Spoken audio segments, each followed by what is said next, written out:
up in the north, and what were your best memories? And what can we expect to see from the film? Like, will we be seeing the culture or the breathtaking scenery? Can you tell us more about that? Yeah, I think the first question, what was the first question about? Yeah. Oh yeah, so Thank if, you. if you're not in the Philippines and you're a foreigner, they always think that, Philippines, 7,000 island. They think about beautiful beach, coconut trees. I'm like, wait a minute, there's other places in the country that are far beautiful than just going for vacation. So yeah, I really felt that Banaue is underrated. I really felt that the Cordillera region is underrated. Plus, I'm a little bit biased because I spent about 7 years in Baguio. And, there's always in my mind, this is so underrated, under promoted. So that's why I created the character of Grace. That's just from Banaue who lives in Baguio. And that's all it started. What was the other two questions? What can we expect to see of Banaue? Oh yeah, so there's a lot. So the script is written in a way that we can get viewers that are Filipino and American. It's 90% English, 10%, 5%, 80% English, 10% Tagalog, and 10% Tuwan. So that's how the script is. But when we locked the script, we actually had to go through a lot of iterations because we had to submit to a lot of review from writers and critics and things like that. So one of the feedback is you need to add more cultural flair. So we added the Budol fight, we added the Igor dancing. There's a lot of local culture there aside from the view that's actually very, very cultural. And some of them actually is our personal experience. But it's very humanistic. And one of the challenges to have a romantic comedy is a cultural thing. Kung ano yung nakakatuwa dito, not necessarily people will laugh in the US or in the UK. So we have to strike a balance in the comedy. It says on the press kit that you've had your Sundance experience. What have you learned from that experience that you want to inculcate in directing this film? Yeah, I was very fortunate that I was able to qualify to attend a Sundance Director Mentorship Program. My mentor actually is award-winning director Brad Pitt and Ryan Gosling. And I was very fortunate to be one of the 33 people in the program. So I'm hoping that, having been this is my first Filipino movie. All my movies are in English. So I'm so intimidated to make a movie in the Philippines. But I also would like to share whatever I have, to share whatever I learned. And in return, also, I can learn something from the industry. But all the tools that I know, I think I shared with a lot of you. We started with character analysis, scene analysis. We started with synesthesia, which is my vision. I gave it to everybody so that they know that my vision is not only in my head, it's in writing, it's 30 pages. Here's what my visions are.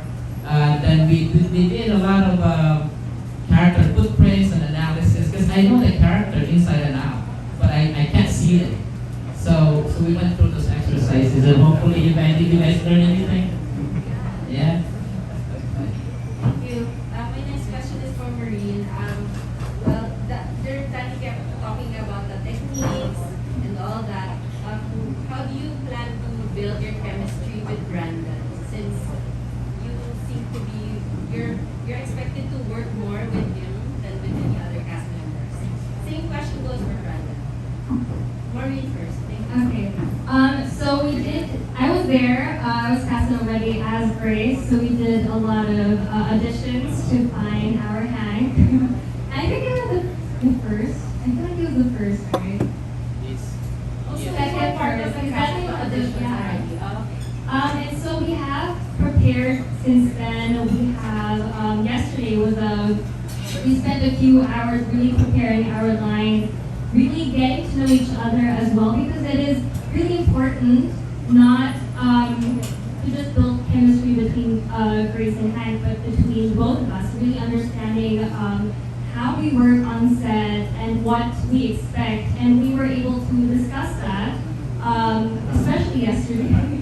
Yeah, so there was a lot of that. We'll be doing a lot of techniques also to further that. And yeah, I'm confident we'll be able to show that chemistry on screen.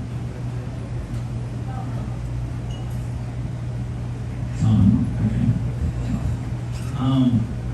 Yeah, so we have been prepping for a while through like video calls and things along like that, really trying to workshop the script and work on the character.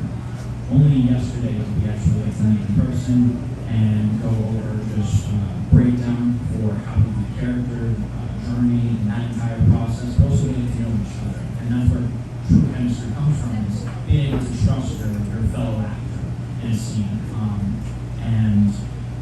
We were able to talk about like the industry and both our experiences and be able to essentially create a bond. So inevitably that can also showcase on screen when we're playing these characters and being able to workshop these sequences. So it's been a lot of preparation and just making sure that we know the characters inside out and that we're able to complement each other's journey. So it's just a lot of time and prep and making sure that we're able to get everything done. But even just 15 minutes ago when we were just eating and just talking, we were able to kind of just do chemistry and just be able to get really comfortable with each other. So the whole process has been really easy since we're both professionals and want to do this for a living. So yeah, it's been a great process.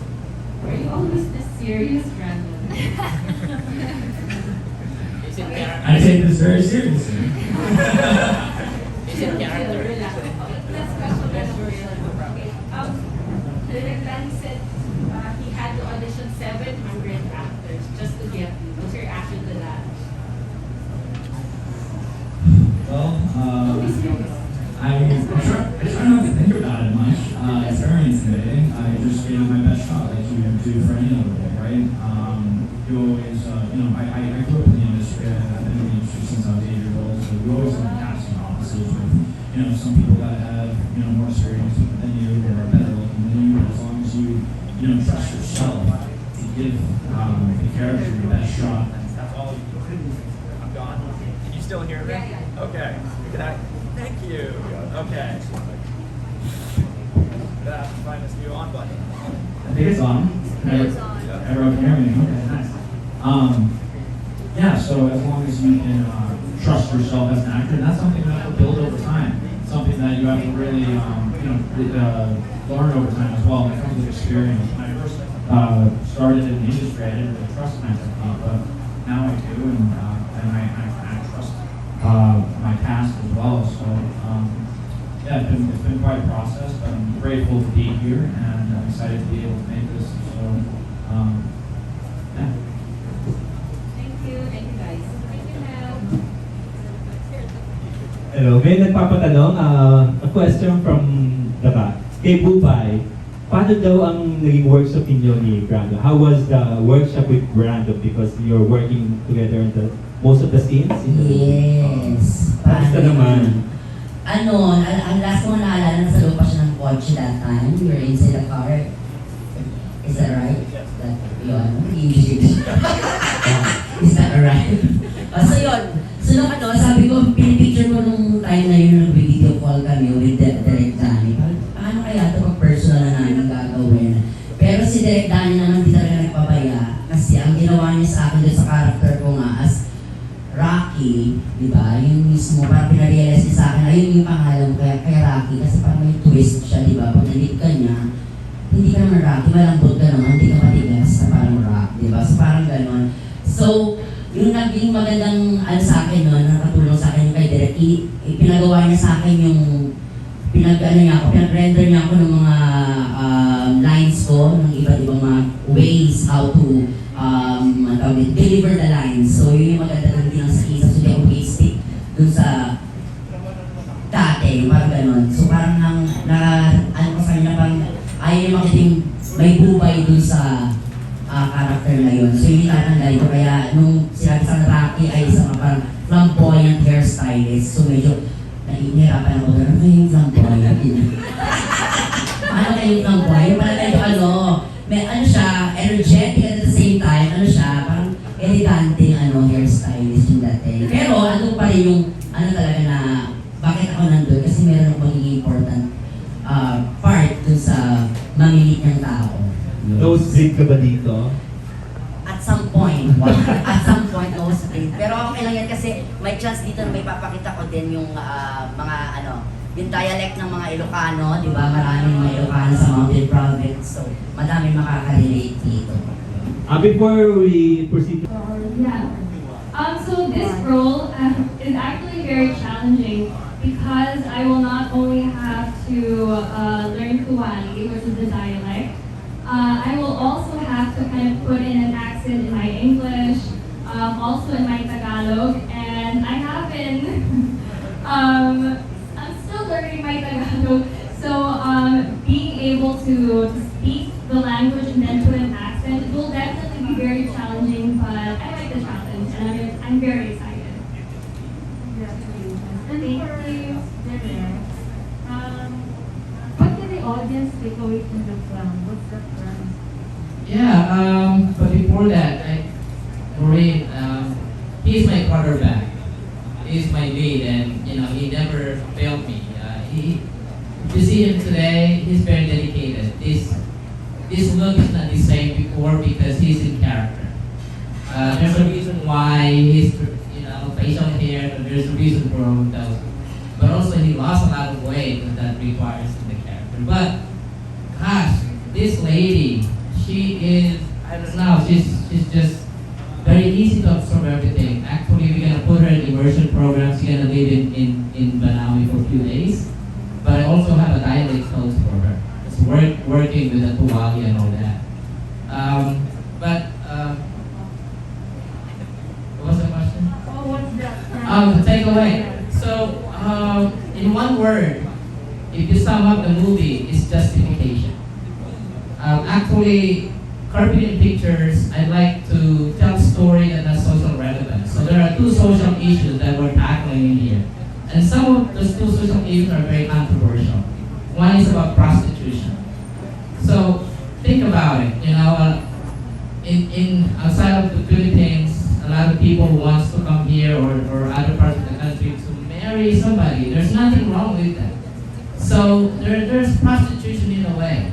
But we're tackling prostitution, but we're going to tell it in a very comedic way. And the other one is colonial mentality. That's where Jinki's character is. Jinki's character, she likes blue eyes, blonde hair,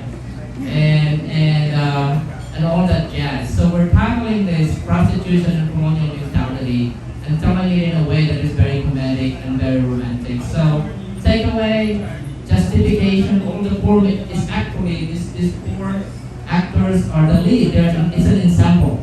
Each of them are really relevant in the story, but the whole point is really tackling a social issue. So hopefully we don't judge.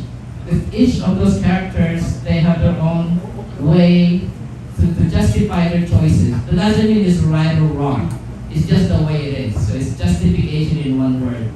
It's the whole point of the story. So, did you have any target release date or Target release date.